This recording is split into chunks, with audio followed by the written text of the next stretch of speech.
Welcome to Animortal Channel.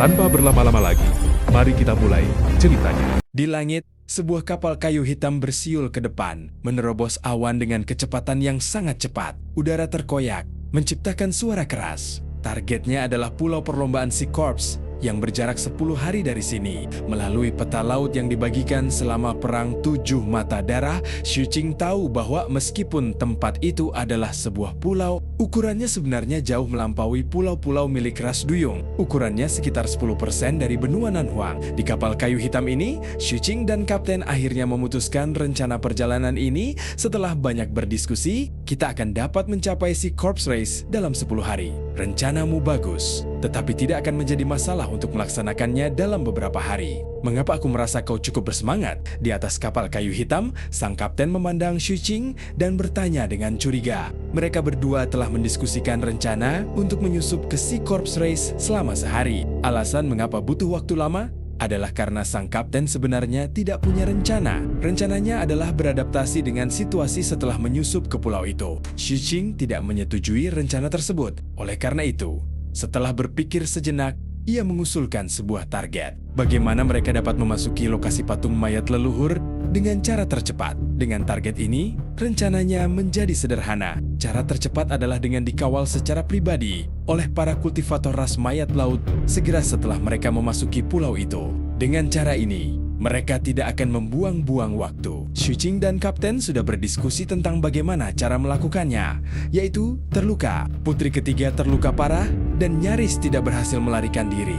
Oleh karena itu, hal pertama yang dilakukannya adalah memulihkan diri. Identitasnya juga menentukan bahwa dia pasti akan dikirim ke lokasi patung mayat leluhur. Lagi pula, menurut informasi yang dibeli sang kapten, selain mampu mengubah orang mati menjadi ras mereka, patung mayat leluhur juga memiliki efek penyembuhan yang mencengangkan. Oleh karena itu, kata-kata keraguan sang kapten dari sebelumnya, jika cedera baru saja terjadi, orang luar akan langsung mengetahuinya. Ini tidak akan baik. Xu Qing menggelengkan kepalanya. Setelah melirik kapten, dia berbicara lagi. Aku akan menambahkan beberapa setiap hari, dan dalam 10 hari, cedera baru dan lama yang digabungkan akan membuat situasinya tampak lebih nyata. Kecurigaan sang kapten tidak berkurang. Ia menatap Xu Qing, ingin menyimpulkan sesuatu dari wajahnya. Ia bertanya-tanya apakah Xu Qing menggunakan ini untuk membalas dendam. Xu Qing menatap mata sang kapten tanpa menghindar. Melihat tatapan Xu Qing, sang kapten menghela napas. Ia teringat bahwa ia pernah mengajarkan metode ini kepada Xu Qing, dan kini bahkan ia sendiri tidak tahu apakah Xu Qing berbohong atau tidak. Namun, dia adalah orang yang tegas. Dia mengeluarkan belati dan menusuk perutnya sendiri. Darah biru mengalir keluar dan membasahi jubahnya. Itu hanya hal kecil. Apa masalahnya? Kata sang kapten dengan acuh tak acuh dan bahkan menggigit apel itu. Xu Qing menggelengkan kepalanya. Kapten, luka yang ditimbulkan sendiri berbeda dengan luka yang disebabkan orang lain. Untuk rencana kita, kau harus sedikit menderita. Biarkan aku membantumu dengan ini. Sang kapten berhenti mengunyah apel dan melotot ke arah Xu Qing. Xu Qing menatap mata kapten dengan serius. Setelah terdiam beberapa saat, sang kapten menghela napas dan melemparkan belati di tangannya, membuka kedua lengannya lebar-lebar. Xu Qing tersenyum tipis. Setelah mendekat dengan belati, dia menusuk perut kapten. Setelah itu, dia mencabutnya dan menusukkannya lagi. Dia merasakan kenyamanan yang tak terlukiskan saat melakukannya. Napas sang kapten Turing Gengga karena menahan rasa sakit. Xu Qing mencabut belatinya dan menusuk paha sang kapten. Kemudian, dia menghantam dada sang kapten dengan kekuatan seni transformasi laut. Kapten itu memuntahkan darah dan wajahnya menjadi pucat. Xu Qing tidak berhenti dan terus menebas dengan cepat. Tak lama kemudian, seluruh tubuh kapten itu berlumuran darah. Dia tampak sangat menyedihkan dan lemah. Cukup, Xu Qing. Melihat tatapan Xu Qing tertuju pada kakinya, kelopak mata sang kapten berkedut. Ia menatap Xu Qing dari atas ke bawah dan tiba-tiba berbicara. Wakil Xu, sebagai pelindung Dao, orang yang kamu lindungi, sang putri, terluka parah. Tetapi kamu sebenarnya baik-baik saja. Ini tidak masuk akal. Senyum Xu Qing membeku. Jadi, untuk menyelesaikan rencana besar kita, kau juga harus sedikit menderita. Tidak apa-apa, aku akan membantumu. Bibir sang kapten melengkung membentuk senyum yang bukan senyum. Hatinya dipenuhi dengan antisipasi saat ia mengambil kembali belati dari Xu Qing dan menusukkannya dengan keras ke paha Xu Qing. Xu Qing ingin menghindar, tetapi dia harus mengakui bahwa apa yang dikatakan kapten itu masuk akal. Karena itu, dia menarik napas dalam-dalam dan bertahan. Dia mengangkat kepalanya dan melirik kapten, membiarkan bilah pisau sang kapten menusuk pahanya. Xu Qing menggertakkan giginya dengan keras. Kapten itu melompat ke girangan dan dengan cepat menusuknya 3 kali di perut. Ada juga bercak darah di lehernya dan ada bekas luka di dekat banyak organ penting di tubuhnya. Melihat dagingnya terluka parah, Xu Qing tiba-tiba mundur selangkah dan menatap kapten itu sambil berbicara dengan suara serak. Kaki kananmu banyak yang terluka, tetapi kaki kirimu tidak. Ini tidak masuk akal. Saat berbicara, Xu Qing melambaikan tangannya dan sebuah belati muncul menusuk kaki kiri sang kapten. Sang kapten menyeringai dan menusuk Xu Qing lagi. Begitu saja, mereka berdua saling serang. Setelah sekian lama, mereka berdua berhenti dan terengah-engah sambil bersandar di pegangan tangga. Mereka berdua tampak terluka parah. Xu Qing, kurasa tidak perlu terluka seperti itu. Setiap hari, kita harus melarikan diri saat dikejarkan, kata kapten itu lemah. Benar sekali. Kita bisa melarikan diri selama 7 hingga 8 hari sebelum tertangkap lagi. Xu Qing mengangguk setuju. Dia memikirkannya dan bertanya, juga setelah kita memasuki wilayah ras mayat laut, begitu kita ditemukan oleh mereka dan identitas kita terungkap, apa rencanamu untuk melarikan diri? Ketika sang kapten mendengar ini, dia mengangkat alisnya dan mengeluarkan apel yang setengah dimakan. Dia menggigitnya dan tersenyum bangga. Wakil Kapten Xu, mengenai masalah ini, aku punya rencana untuk melarikan diri. Tetapi kamu tidak perlu terlalu khawatir. Saat kamu mempertaruhkan nyawamu, itu perlu sedikit rangsangan agar memuaskan. Jadi jaga dirimu baik-baik. Namun, mengingat kau adalah bawahanku, bukan berarti aku tidak bisa memberitahumu. Namun, ini adalah rahasia terbesarku. Ini bernilai 1.000.000 batu roh. Xu Qing menatap tajam ke arah kapten. Ekspresi tercela di wajah lawan bicaranya membuat Xu Qing mengurungkan niatnya untuk menjual jimat teleportasi kekacauan kepadanya. Sang kapten terkejut ketika melihat Xu Qing tetap diam. Ia melirik Xu Qing dan merasa bahwa Xu Qing pasti punya cara untuk melarikan diri. Namun, ia merasa bahwa cara apapun yang digunakan Xu Qing tidak akan sekuat cara yang digunakannya. Ketika saatnya tiba dan dia membutuhkan bantuanku, aku akan mendapatkan 1.000.000 batu roh. Memikirkan hal ini, sang kapten merasa nyaman. Begitulah, waktu terus berjalan dan segera 7 hari berlalu. Kapal itu hanya berjarak 3 hari dari wilayah Sea Corps Ray. Selain bermeditasi di kapal, Xu Qing dan kapten akan berkomunikasi satu sama lain. Kapten ingin Xu Qing bersikap lebih alami, jadi dia akan memberitahunya beberapa hal tentang perlombaan mayat laut. Kita hampir selesai membicarakan tentang ras mayat laut. Izinkan aku bercerita tentang putri ketiga ini. Gadis ini juga orang yang menyedihkan. Kenyataannya, dia lebih membenci ras mayat laut daripada 7 mata darah. Itulah sebabnya aku sudah bilang sebelumnya bahwa dia akan membantu kita. Sang kapten melihat tas penyimpanannya. Di dalamnya terdapat putri ketiga dari Sea Corps Race.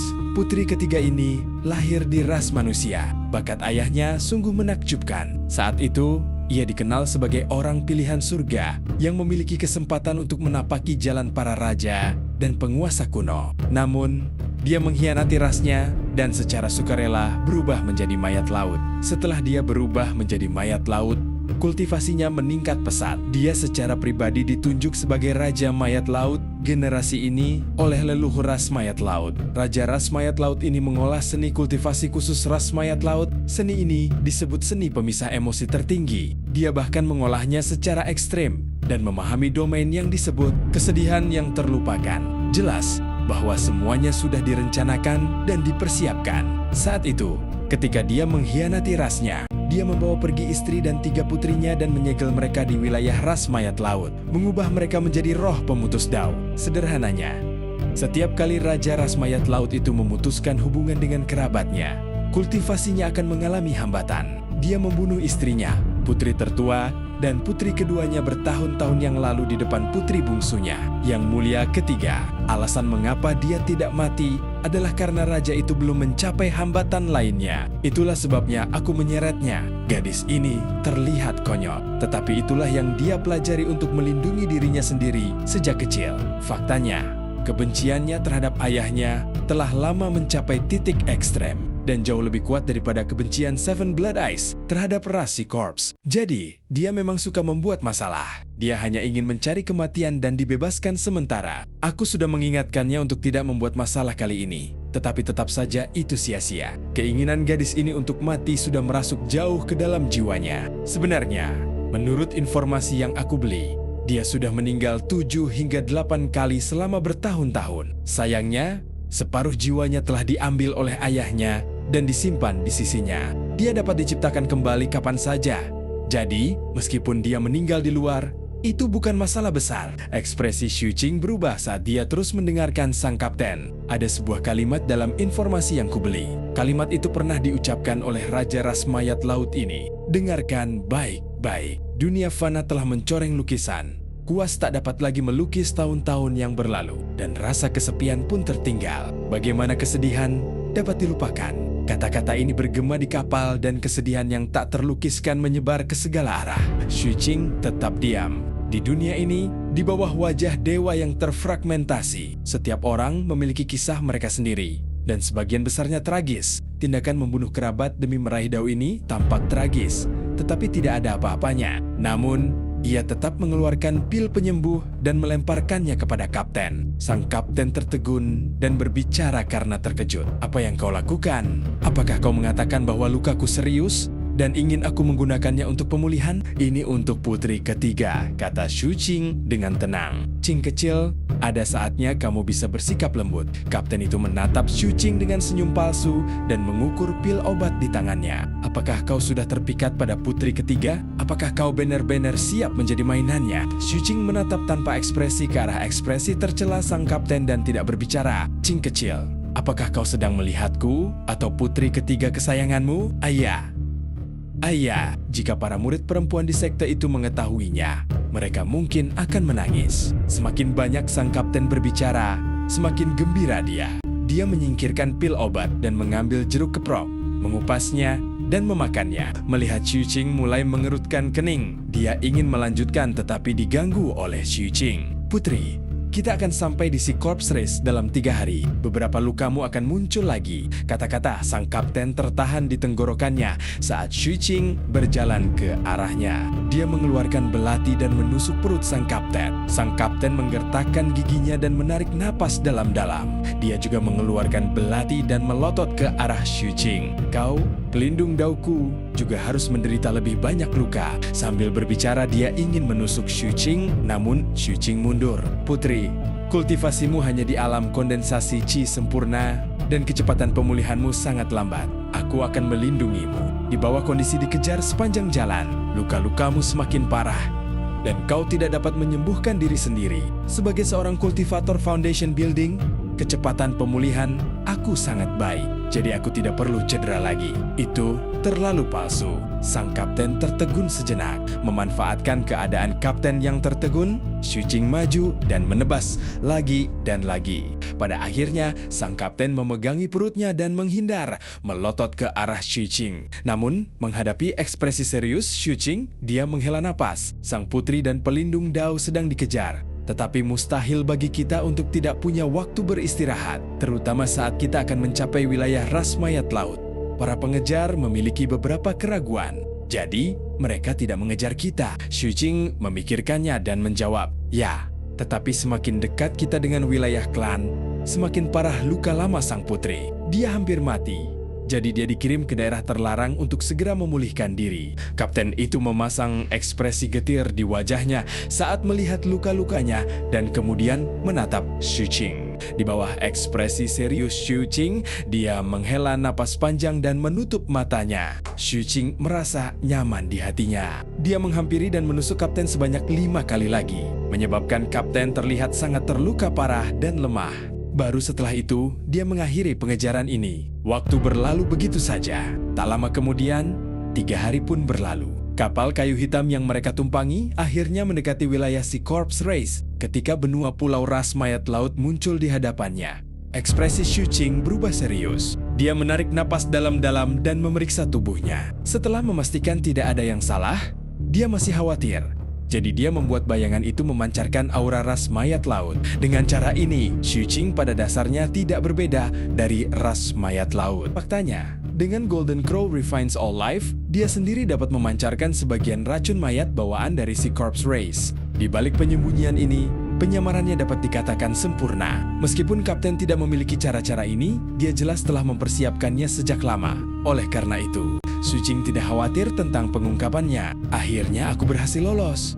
Aku sudah kembali ke rumah. Sang kapten memegangi perutnya dan bersandar lemah di pagar. Angin bertiup dan mengibaskan rambut hitamnya yang berlumuran darah, memperlihatkan wajah cantik yang lembut dan bergerak di balik rambutnya yang indah. Kulitnya yang pucat dan sorot matanya yang rumit membuat sang kapten tidak berbeda dengan putri ketiga yang sebenarnya. Ia bahkan tampaknya telah memahami proses berpikir putri ketiga. Jika bukan karena Xu Qing telah melihat penyamaran sang kapten dan mengenalinya, akan sangat sulit baginya untuk mengenali sang kapten saat ini. Terima kasih telah melindungiku. Tubuh sang kapten hampir pingsan dan suaranya lemah dengan sedikit nada kelembutan. Tangannya yang memegang pagar di samping bergetar hebat. Dia menahan luka-luka di tubuhnya dengan sekuat tenaga. Seolah-olah sedikit saja kelonggaran akan membuat semua lukanya kambuh dan merenggut nyawanya. Ada luka yang hampir fatal di dadanya yang akan menembus jantungnya jika menyimpang sedikit saja. Meski begitu, luka itu tampaknya masih melukai meridian jantungnya. Adapun Xu Qing, jubah taoisnya yang awalnya berwarna putih, kini diwarnai dengan darah biru. Penampilannya yang pucat menjadi semakin pucat. Napasnya tidak teratur. Seolah-olah ia menahan luka-lukanya dengan kuat. Luka yang paling parah ada di lehernya. Seolah-olah tenggorokannya pernah disayat sebelumnya. Meski sudah sedikit pulih, ia belum bisa bicara banyak. Bahkan, darah terlihat merembes keluar dari ujung jubahnya. Menghadapi perkataan Kapten, Xu Qing tidak berekspresi, seolah-olah dia tidak memiliki banyak emosi. Dia mengabaikan luka-lukanya dan menangkupkan tinjunya, serta membungkuk kepada Kapten. Pada saat itu, fluktuasi kuat melanda dari depan, langsung menyelimuti kapal mereka. Kapal yang mereka tumpangi berhenti di udara. Fluktuasi kuat ini tidak dipancarkan oleh seorang kultivator, tetapi oleh kekuatan formasi susunan. Itu adalah susunan pelindung wilayah ras mayat laut. Sekarang saatnya perang. Formasi susunan ras mayat laut diaktifkan secara permanen. Selain menghentikan semua orang luar untuk masuk, itu juga dapat mempercepat pengaturan ras mayat laut di wilayah mereka. Xu Qing tahu bahwa identifikasi melalui formasi susunan ini adalah ujian pertama mereka dalam menyusup ke wilayah ras mayat laut. Namun, Xu Qing dan Kapten sudah siap menghadapi ini. Saat kekuatan formasi susunan menyebar, tubuh Kapten memancarkan fluktuasi energi sebagai respons. Begitu pula dengan Xu Qing. Dia membuka botol kecil itu dan fluktuasi energi pun menyebar. Formasi itu dengan cepat menyapu mereka dan mengakui identitas mereka. Adegan ini membuat Xu Qing memiliki pendapat yang tinggi tentang persiapan sang Kapten. Dia memandang benua Pulau Ras Si Corps di bawahnya. Pulau luas yang seperti benua ini memiliki gaya yang benar-benar berbeda dari apapun yang pernah dilihatnya sebelumnya. Tempat ini adalah daerah pesisir dan dipenuhi dengan tumbuhan besar yang menyerupai lingji. Akan tetapi, mereka berwarna hitam dan mengeluarkan racun mayat yang pekat disertai tekanan yang sangat dahsyat. Masing-masing lingji hitam ini panjangnya lebih dari 1000 kaki. Pada setiap lingji, ada banyak tempat tidur yang dibangun dari tulang. Orang bisa melihat sejumlah besar kapal perang seperti peti mati yang menunggu untuk lepas landas. Tentakel yang tak terhitung jumlahnya tumbuh di bawah lingji ini, terkulai di tanah dan di laut. Mereka menyerap zat-zat anomali dan juga menyebarkan tali yang menghubungkan ke perahu-perahu yang mengapung di laut. Tempat ini jelas merupakan pelabuhan, dan seluruh garis pantai si Corpse Race tampaknya juga merupakan pelabuhan. Langit di sini diselimuti oleh awan gelap yang tebal. Ada susunan teleportasi yang bersinar di dalamnya. Para kultivator berteleportasi keluar dan kembali setiap saat. Banyak kapal perang dari ras mayat laut dan sosok-sosok kultivator mayat laut memenuhi seluruh pulau. Suara ledakan dan dentuman sonik kerap terdengar, tetapi kata-kata jarang terucap dari mulut orang. Daratannya juga hitam dan ditutupi lingji besar seperti yang ada di pesisir pantai. Namun, warnanya sedikit berbeda. Sebagian besar lingji di pesisir pantai berwarna merah. Pohon-pohon raksasa banyak ditemukan di pulau ini. Pohon-pohon itu membusuk, mengeluarkan zat-zat padat yang tidak lazim. Banyak sekali kupu-kupu hitam yang bergerak di antara pohon-pohon itu. Ada sungai-sungai panjang yang berwarna merah seperti darah. Seluruh dunia bagaikan tanah di akhirat sana. Meskipun pemandangannya mengejutkan, ada juga tekanan mengerikan yang tak terlukiskan yang menyebar ke segala arah. Ketika kapal kayu hitam milik Xu Qing dan sang kapten membeku di udara di atas laut, peti mati segera membubung ke angkasa dari garis pantai di bawah. Mereka langsung mendekati kapal dan berdiri di sekitarnya. Sebanyak 16 peti mati tua mengelilingi kapal kayu hitam itu, tampak membentuk formasi. Garis-garis petir hitam menyebar dari mereka dan saling terhubung satu sama lain. Setelah itu, peti mati di depan Xu Qing dan kapten tiba-tiba bergetar.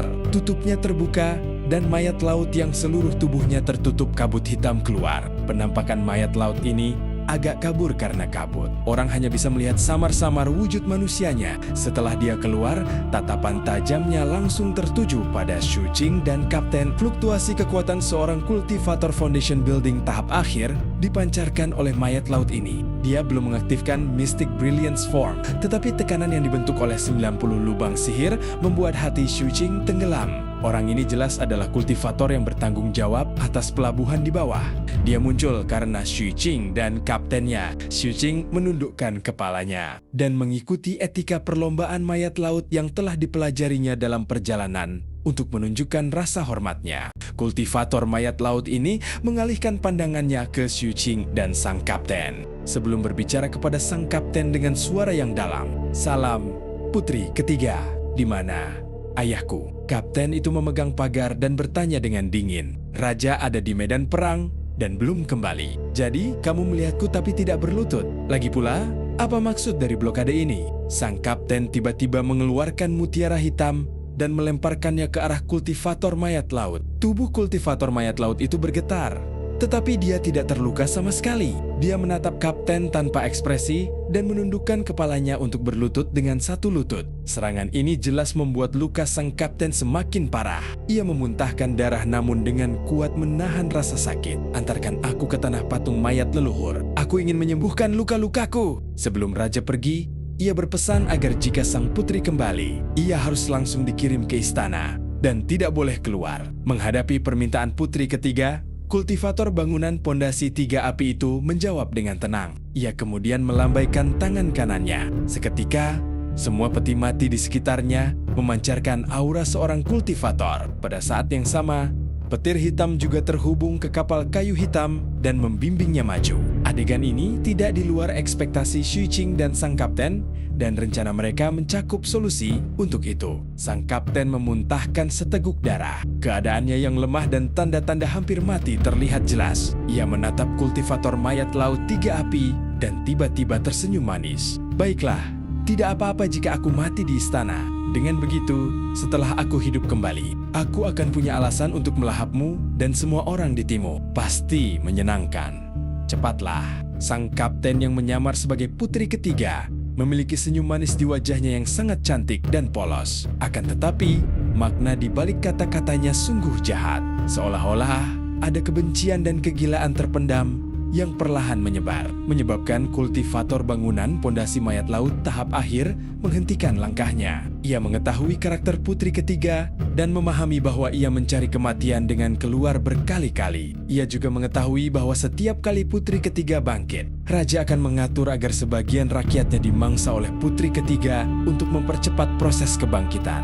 Dia terdiam sejenak sebelum menatap Xu Qing. "Kamu bisa pergi sekarang." Ekspresi Xu Qing dingin dan racun mayat di tubuhnya menyebar, membentuk badai tak terlihat di sekitarnya. Suaranya serak saat dia berbicara. "Mencoba mengambil kreditku?" Hampir pada saat Xu Qing selesai berbicara, sebuah peti mati hitam di belakangnya tiba-tiba terbuka dan seorang kultivator mayat laut bergegas keluar. Fluktuasi dua bola api kehidupan meletus dan kecepatannya begitu cepat sehingga mereka langsung mendekati Xu Qing. Mayat laut perempuan ini merupakan manusia duyung saat dia masih hidup. Begitu dia mendekati Xu Qing, dia langsung mencoba untuk menekannya. Jelas, kultivator mayat laut tahap akhir Foundation Building ingin merebut penghargaan Xu Qing karena telah mengawal sang putri kembali. Tatapan mata Xu Qing dingin. Begitu wanita duyung itu mendekat, Dia menghantam tubuhnya ke belakang dan bertabrakan dengannya. Segera setelah tabrakan, Xu Qing mencengkeram wanita duyung itu. Ekspresi wanita duyung itu berubah.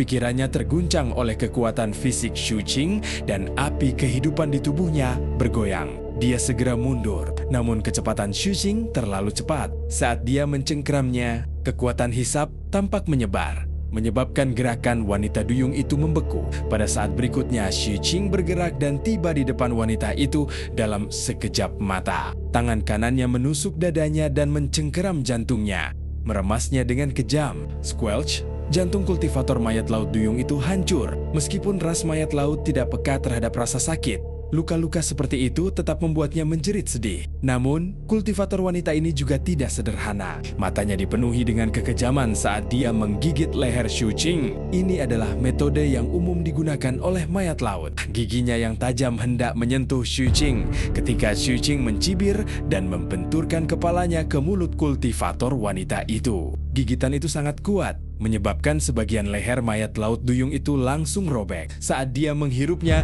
zat-zat padat dan ganjil dengan liar menyerbu ke tubuh Xu Qing dari tubuh mayat laut duyung. Mayat laut duyung itu ingin melawan, tetapi Xu Qing mencengkeramnya dengan erat. Dia menahannya dan terus menyerap energinya. Seluruh proses itu hanya berlangsung selama 6 hingga 7 tarikan napas. Sebelum seluruh tubuh mayat laut putri duyung itu kehabisan zat-zat yang tidak normal, api kehidupannya padam dan lubang-lubang sihirnya mengering.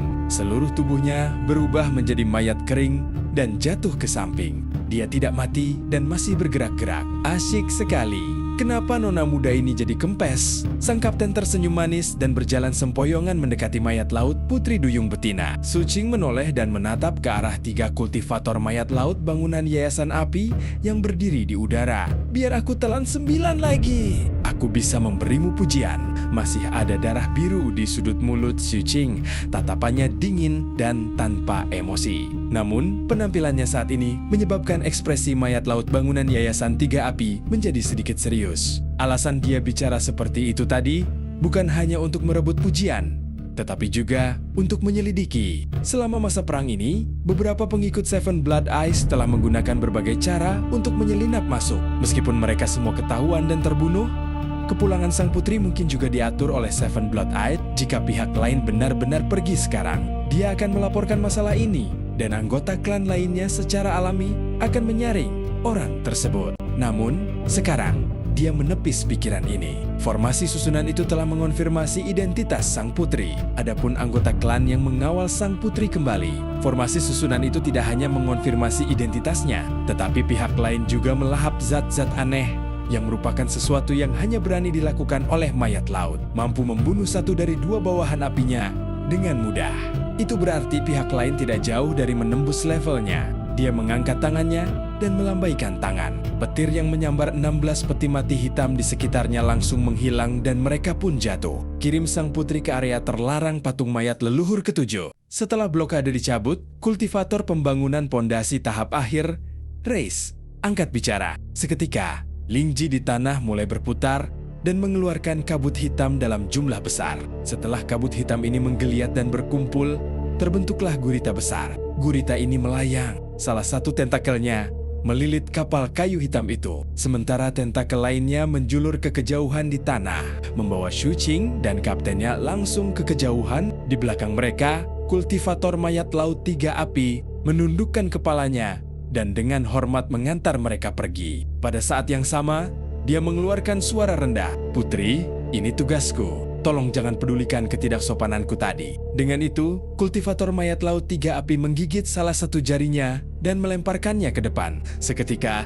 jari itu berubah menjadi racun mayat pekat yang menyebar ke Xu Qing dan kapal sang kapten. Berubah menjadi tanda yang bersinar dengan cahaya hitam. Dengan lencana ini, tidak akan ada yang mengganggumu di jalan. "Putri, mohon maafkan dosa-dosaku. Kalian bisa pergi sekarang," kata sang kapten dengan enteng. "Terima kasih, Putri." Kultivator bangunan yayasan 3 api mengucapkan terima kasih sebelum pergi. Ia kembali ke garis pantai dan terus berjaga terhadap musuh asing. Begitu saja, kapal yang ditumpangi Xu Qing dan kaptennya dibawa dengan sangat cepat oleh gurita yang berlari itu. Kapal itu terus mendekati lokasi patung mayat leluhur ke-7. Kenyataannya, mereka juga telah merencanakannya. Total ada 9 patung mayat leluhur di Sea Corpse Race. Mereka tersebar di berbagai daerah dan dijaga ketat. Lokasi patung mayat leluhur ketujuh relatif dekat dengan laut dan agak jauh dari kota kerajaan, sehingga menjadi pilihan pertama kapten dalam rencananya. Yang terpenting, menurut informasi yang dibeli sang kapten, para ahli inti emas dari ras mayat laut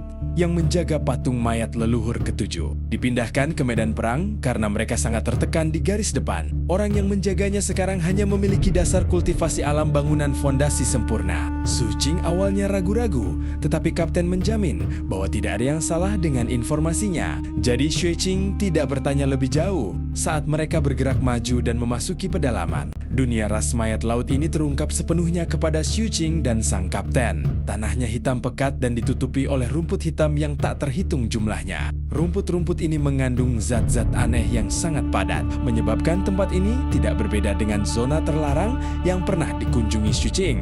Bagi ras mayat laut, tanah dengan zat anomali padat seperti itu secara alami adalah tanah suci. Namun, bagi kultivator lain yang menyerap energi roh, tempat ini setara dengan tanah beracun. Terlebih lagi, jika mereka tinggal di sana terlalu lama dan zat-zat abnormal dalam tubuh mereka terakumulasi tanpa kendali, kemungkinan terjadinya mutasi akan meningkat tak terbatas. Jelas, kejadian di Pulau Binding bukanlah tindakan gila pertama sang kapten. Ia seharusnya melakukan hal-hal gila berkali-kali. Su Qing juga melihat bahwa selain rumput hitam, lingji berwarna darah, dan pohon-pohon tinggi yang layu, ada juga sungai berwarna darah.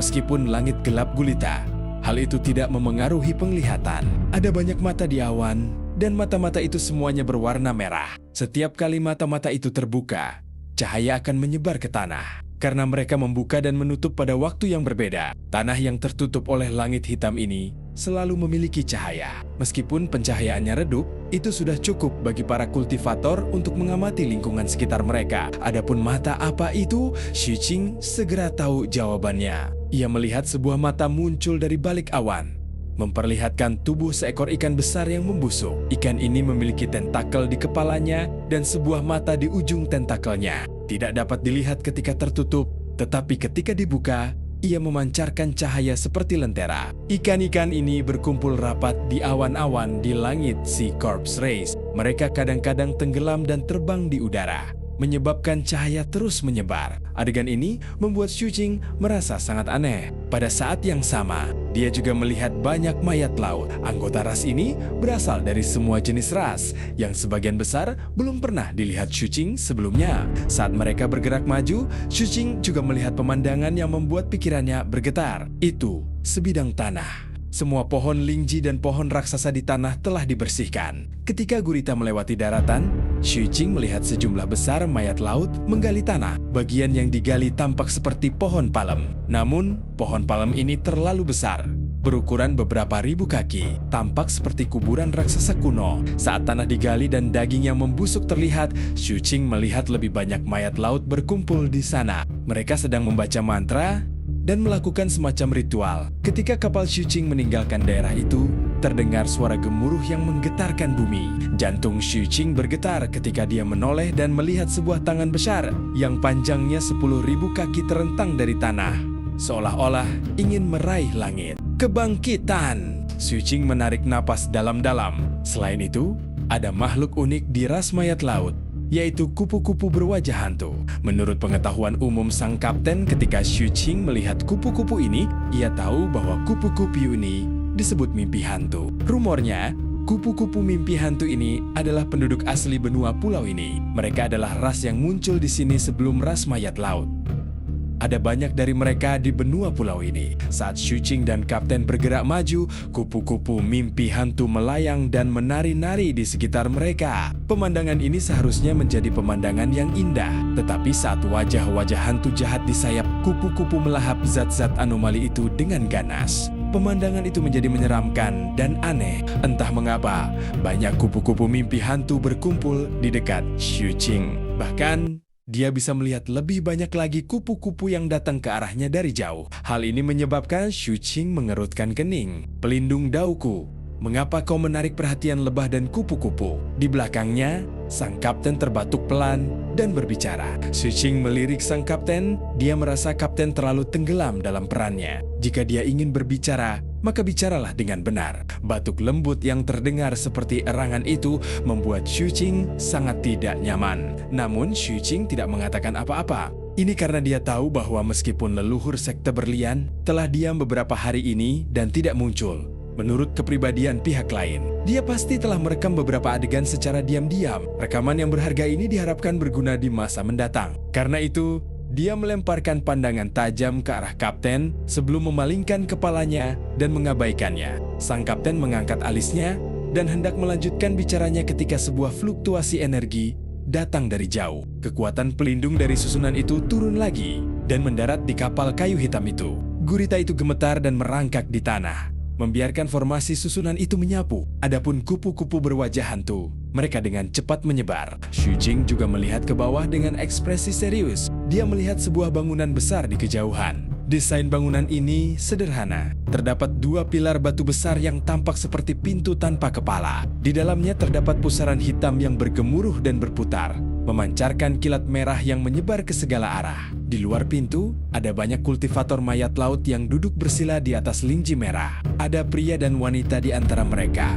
Beberapa tampak seperti manusia, dan beberapa bertubuh bukan manusia. Jika dilihat sepintas, jumlah mereka tidak kurang dari 1.000 orang, dan mereka menjaga tempat ini dengan sangat ketat. Siapapun yang ingin melewati tempat ini dan memasuki pusaran itu, harus melewati mereka terlebih dahulu. Terlebih lagi, jelas ada beberapa ahli di antara mereka. Beberapa tatapan menyapu, membuat Xuqing merasa terancam. Kekuatan formasi susunan itu menyebar. Saat formasi itu menyapu, tanda yang dibentuk oleh 3 api kultivator bangunan pondasi, di kapal hitam Xuqing dan kapten berada di sana bersinar. Setelah beresonansi dengan kekuatan formasi susunan, fluktuasi formasi susunan itu menghilang. Baru kemudian gurita itu bangkit lagi dan melangkah maju dengan hati-hati. Ketika melewati banyak lingji, para kultivator mayat laut di atasnya berdiri dan menyapa kapten. "Salam, putri ketiga. Salam, putri ketiga." Xuqing tampak tenang, tetapi dalam hatinya dia waspada. Dengan begitu, banyak orang yang menatapnya. Jika dia tidak berhati-hati dan menunjukkan kekurangannya, semua usahanya sebelumnya akan sia-sia. Pada saat yang sama, berkumpulnya indera para kultivator mayat laut di sini menyebabkan tekanan di sini menjadi sangat besar. Xuqing jelas merasakan bahwa bahan dalam botol kecil di sakunya menguap lebih cepat. Jika ini terus berlanjut, efeknya mungkin akan hilang dalam waktu dekat. Bahkan, sang kapten pun merasa gugup. Tidak peduli seberapa baik penyamarannya, ia mengeluarkan banyak mutiara hitam dan memainkannya di tangannya, memperlihatkan ekspresi tidak sabar saat mereka hendak mencapai gerbang pilar batu raksasa, dan semakin banyak tatapan mata dari sekitarnya yang tertuju padanya. Sang kapten tiba-tiba melemparkan sebuah manik hitam ke samping. Ledakan, aura semua kultivator mayat laut di sekitarnya berfluktuasi. "Apakah kamu sudah cukup melihatnya?" Ekspresi sang kapten berubah dari tidak sabar menjadi senyum manis. Meskipun wajahnya yang pucat memperlihatkan kelemahan yang amat sangat. Kelemahan inilah yang membuat senyumnya tampak lebih menawan. Para kultivator mayat laut di sekitar terdiam dan segera menundukkan kepala. "Bantu aku masuk." Sang kapten tersenyum dan berjalan ke bagian depan kapal, lalu mengangkat tangannya ke arah Xuqing. Xuqing sangat mengagumi kemampuan akting sang kapten. Ia menundukkan kepala dan berjalan mendekat. Ia memegang tangan kecil sang kapten dan melangkah maju, meninggalkan kapal kayu hitam dan gurita di bawahnya. Mereka kemudian dengan cepat mendekati pusaran hitam besar itu. Dibandingkan dengan pusaran ini, Xuqing dan kaptennya seperti semut. Kekuatan mengerikan yang dipancarkan pusaran itu menyebabkan pikiran Xuqing dan kapten bergetar. Namun, mereka berdua telah mempersiapkan diri secara mental. Mereka tetap bergerak dengan kecepatan sedang. Saat mereka berada tepat di depannya, mereka saling memandang dan melangkah ke pusaran itu pada saat yang sama, tanpa ragu-ragu. Saat mereka masuk, pikiran mereka terguncang, seolah-olah mereka telah memasuki ruang lain dan muncul di dunia merah. Wilayah dunia ini tidaklah luas. Tanahnya ditutupi cairan merah yang seperti kolam darah. Ada lingkaran pilar batu di sekitarnya, dan jumlahnya lebih dari ke-70. Di masing-masingnya duduk seorang kultivator ras mayat laut. Selain itu, hal yang paling menarik perhatian di dunia ini adalah sebuah patung besar. Patung ini berdiri di atas kolam dan kakinya terbenam di dalam air. Tingginya lebih dari 30.000 kaki dan tampak seperti bisa menyentuh langit. Satu tangannya terangkat seakan ingin meraih langit, sedangkan tangan lainnya diletakkan datar di dadanya. Sejumlah besar tentakel tumbuh di tubuh patung itu. Tentakel-tentakel ini menyebar ke segala arah seperti pita dan mata terbuka muncul di sana. Jika seseorang melihat lebih dekat pada mata itu, mereka akan melihat bahwa mata itu memantulkan dunia. Dunia yang berbeda terpantul di mata itu, menyebabkan aura patung ini menggetarkan bumi. Tekanan itu mengguncang lingkungan sekitar dan tampaknya beresonansi dengan semua anggota si Corpse Race di sini. Seolah-olah mayat-mayat laut ini semua bertransformasi dari aura patung ini. Patung ini sendiri adalah sumbernya. Pada saat yang sama, tekanan di sini jelas melampaui tekanan dunia luar setidaknya puluhan kali lipat, menyebabkan botol kecil di tubuh Xuqing terus menguap. Sebuah retakan muncul di wajah sang kapten, seolah-olah penyamarannya akan hancur. Namun, tidak diketahui bagaimana ia melakukannya. Tetapi retakan itu dengan cepat sembuh. Namun, Xuqing dapat merasakan beberapa fluktuasi yang tidak stabil dari tubuh sang kapten. Jelas, dia juga tidak bisa bertahan terlalu lama di sini. Mereka berdua terguncang. Patung ini adalah patung mayat leluhur ketujuh dari ras mayat laut. Penampilan dan ukuran 9 patung mayat leluhur dari ras mayat laut berbeda. Yang ketujuh ini bukanlah yang terbesar atau terkuat di antara semuanya. Namun, sebagai salah satu dari 9 leluhur, statusnya di ras mayat laut adalah yang tertinggi. Bahkan, Raja Mayat Laut harus membungkuk hormat setiap kali dia tiba. Hal ini dikarenakan ke-9 patung tersebut mengandung rahasia kelahiran ras mayat laut. Kolam merah di bawah patung tersebut menghasilkan cairan itu sendiri. Cairan di dalamnya merupakan kebutuhan ras mayat laut untuk mengubah anggota klan baru, dan juga merupakan cairan suci untuk penyembuhan. Pada saat ini, ada puluhan kultivator mayat laut yang duduk bersila dan memulihkan diri di kolam merah. Yang paling lemah di antara mereka adalah yang mengalami 2 kebakaran. Ada juga yang mengalami 3 kebakaran dan terluka. Jelas, dia baru saja kembali dari garis depan. Apa yang benar-benar menyebabkan pikiran Xuqing dan sang kapten bergetar hebat adalah bahwa di sisi kiri patung yang diletakkan di dadanya, ada seorang anak laki-laki berjubah merah yang duduk bersila. Xuqing pernah melihat anak ini sebelumnya di Kepulauan Mutiara. Pihak lainnya tidak lain adalah kultivator inti emas dari ras mayat laut yang telah berjalan menuju Kepulauan Mutiara saat itu. Xuqing menatap kaptennya. Sang kapten pun terkejut.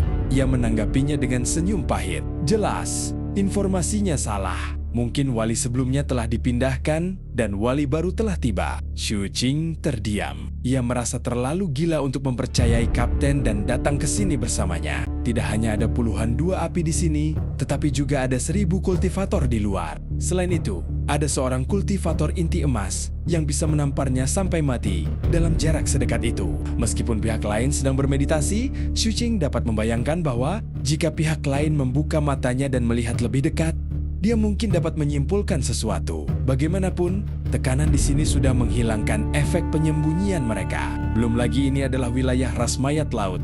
Mungkin saja lebih banyak ahli akan muncul jika ada sedikit gangguan. Xuqing menarik napas dalam-dalam dan menekan kegugupan di hatinya, mengubahnya menjadi tekad. Dia menggertakkan giginya dengan keras. Karena dia ada di sini, dia harus mendapatkan beberapa keuntungan apapun yang terjadi. Pada saat yang sama, dia juga melihat kegilaan di mata kapten. Keduanya saling memandang dan berjalan maju pada saat yang sama. Kolam itu berjarak sekitar 1000 kaki dari tempat mereka berada. Saat mereka berjalan, tangan-tangan mayat yang membusuk muncul dari tanah. Tangan-tangan ini tidak melingkari mereka. Sebaliknya, mereka seperti pijakan untuk meletakkan kaki. Xuqing dan kapten perlahan mendekati kolam. Ketika mereka tiba, tidak banyak kultivator mayat laut di pilar-pilar di sekitarnya yang membuka mata mereka. Hanya beberapa orang yang membuka mata dan menatap Xuqing dan kapten. Setelah melihat putri ketiga, mereka mengalihkan pandangan satu persatu. Adapun bocah inti emas, dia juga tidak membuka matanya. Hal ini membuat Xuqing menghela napas lega dalam hati. Ia melihat sang kapten dengan cepat melangkah ke dalam kolam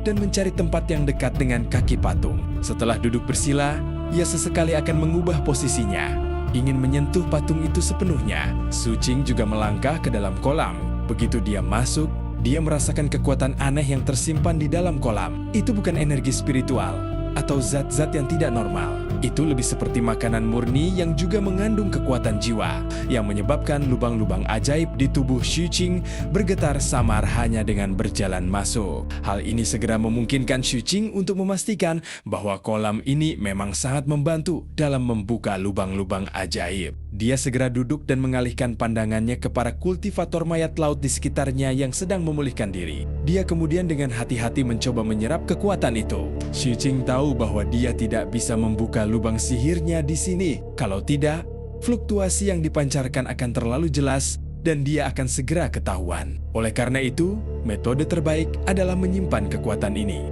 Dia akan menyimpan cukup energi dalam tubuhnya dan membuka lubang sihirnya saat dia keluar. Berapa banyak lubang ajaib yang bisa dia buka?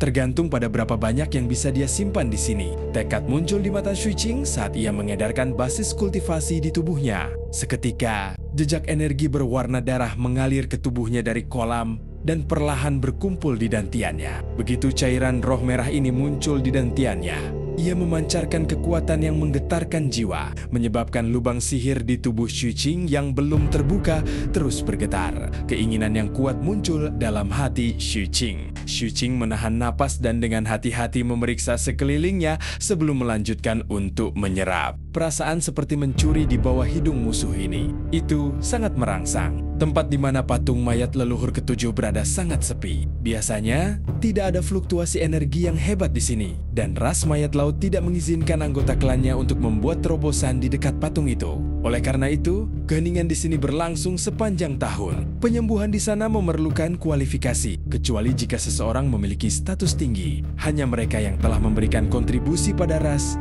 yang akan diizinkan untuk datang ke kolam darah di bawah patung untuk menyembuhkan luka-luka mereka. Hal ini juga menyebabkan jumlah kultivator di sini relatif sedikit. Sekarang jumlah orang bertambah karena perang. Namun, meskipun begitu, keheningan di sini masih seperti biasa. Tidak ada yang berani bersikap tidak sopan di sini. Pada saat yang sama, ada beberapa kasus orang luar menyusup ke tanah suci ras mayat laut. Lagi pula, di bawah perlindungan berlapis dan dengan penyaringan formasi susunan, sangat sulit untuk menerobos masuk. Bukan berarti kasus penyusupan tidak ada. Dalam sejarah si Corpse Race, hal seperti itu telah terjadi beberapa kali. Di masa lalu, alasan orang menyelinap ke tempat ini bukanlah untuk menyerap kolam darah, melainkan untuk patung leluhur itu sendiri. 9 patung leluhur ras mayat laut terbuat dari bahan khusus yang jarang terlihat di dunia. Tampaknya hanya 9 patung ini yang memilikinya, sehingga menarik rasa ingin tahu dan perhatian banyak ras. Namun, material patung leluhur ini sangat kokoh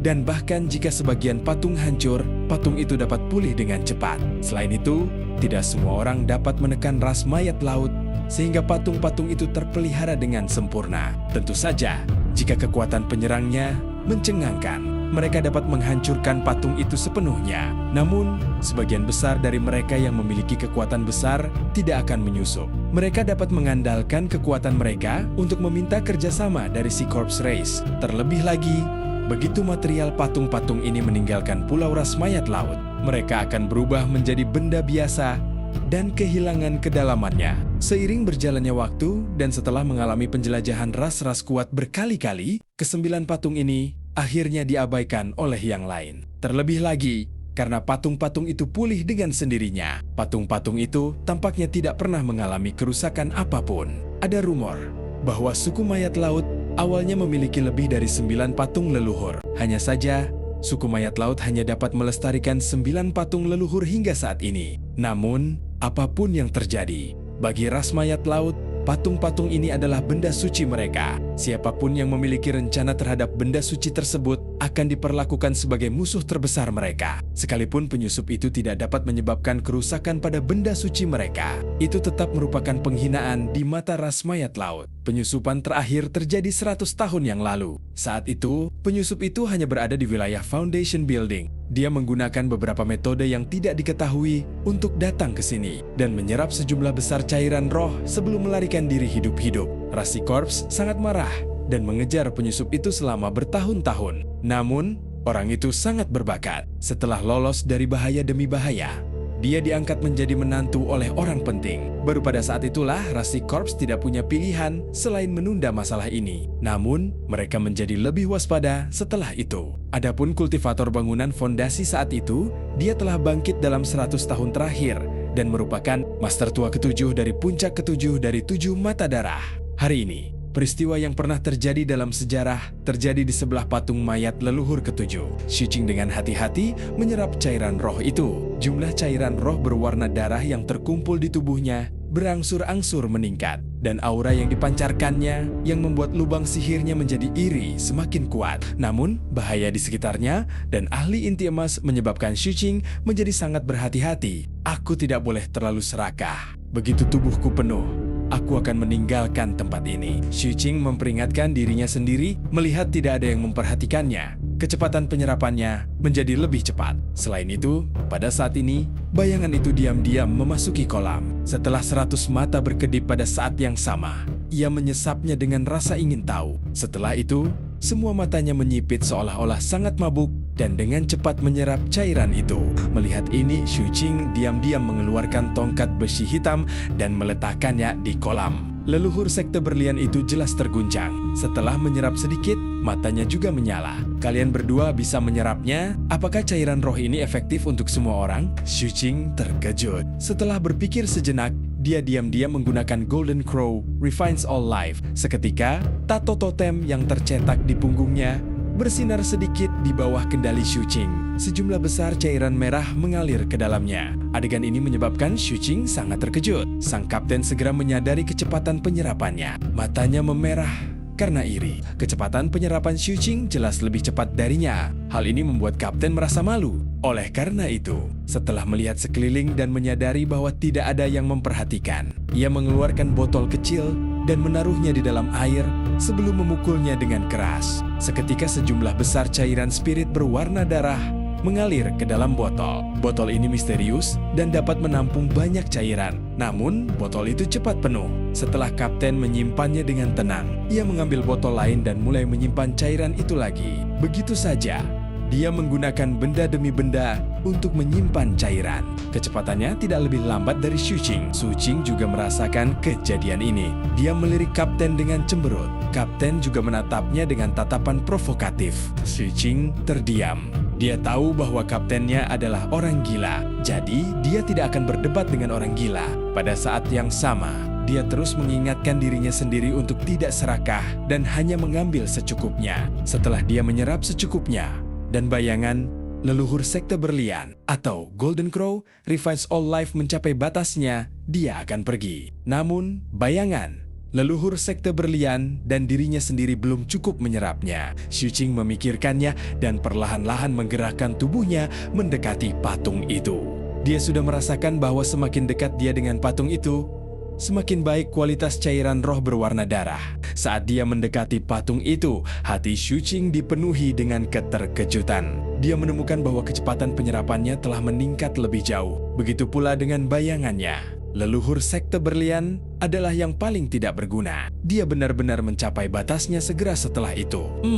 Aku akan pergi saat bayangan dan diriku sudah penuh. Setelah memiliki rencana ini, Xuqing terus bergerak perlahan. Tak lama kemudian, waktu yang dibutuhkan untuk membakar dupa pun berlalu dan dia diam-diam tiba di kaki patung. Pada saat yang sama, setelah kapten menyadari tindakan Xuqing, ia juga bergerak menuju patung itu. Begitu saja, ketika Xuqing tiba di samping salah satu kaki patung itu, sang kapten juga tiba di samping kaki patung lainnya. Dia merasa Xuqing agak terlalu gila. Dia sudah mengisap begitu lama, tetapi dia masih tidak pergi. Tidak, aku tidak bisa dibandingkan dengan bawahanku. Apakah kau mencoba bersaing denganku dalam kegilaan? Sang kapten bergumam dalam hatinya. Ia langsung mengeluarkan 10 botol dan mulai menyimpan cairan itu. Alis Xuqing langsung terangkat. Kapten terlalu serakah. Kalau terus begini, kita akan mudah ketahuan. Aku tidak bisa tinggal di sini terlalu lama. Aku hanya butuh yang cukup. Aku tidak boleh serakah. Xuqing bergumam dalam hati dan terus menyerap. Setelah waktu yang dibutuhkan untuk membakar setengah batang dupa berlalu, dia dengan menyesal menemukan bahwa cairan berwarna darah di tubuhnya telah tertahan hingga ekstrem dan tidak dapat dilanjutkan. Meskipun seluruh tubuhnya tampak normal, Xuqing merasa seolah-olah akan meledak. Pada saat yang sama, Bayangan itu juga mengirimkan emosi kenyang. Qiqing merasakan bahwa Golden Crow, Refines All Life miliknya tampaknya mampu menampung lebih banyak. Oleh karena itu, ia menempelkan punggungnya ke patung itu. Aku tidak bisa serakah. Bayangan, tongkat besi, dan aku sudah kenyang. Hanya burung gagak emas yang tersisa. Qiqing bergumam dalam hati dan diam-diam mengedarkan burung gagak emas memurnikan semua kehidupan. Punggungnya menekan patung itu. Jadi dengan peredaran ini, kekuatan dari patung dan kolam langsung melonjak. Samar-samar, beberapa riak muncul di air di sekitarnya. Jantung Qiqing berdebar kencang saat dia buru-buru menekan kecepatan penyerapannya sebelum riak-riak itu menghilang. Jantungnya berdebar kencang saat dia menyerapnya perlahan-lahan. Mata Kapten terbelalak saat dia melihat ke arah Qiqing sebelum menundukkan kepalanya untuk melihat botol-botol di sekitarnya. Dia menggertakkan giginya dengan keras dan mengeluarkan 10 botol lagi untuk mempercepat penyimpanan. Waktu berlalu dengan lambat. Setelah waktu yang dibutuhkan untuk membakar dupa, napas Qiqing tiba-tiba menjadi tergesa-gesa. Dia merasa ada sesuatu yang salah.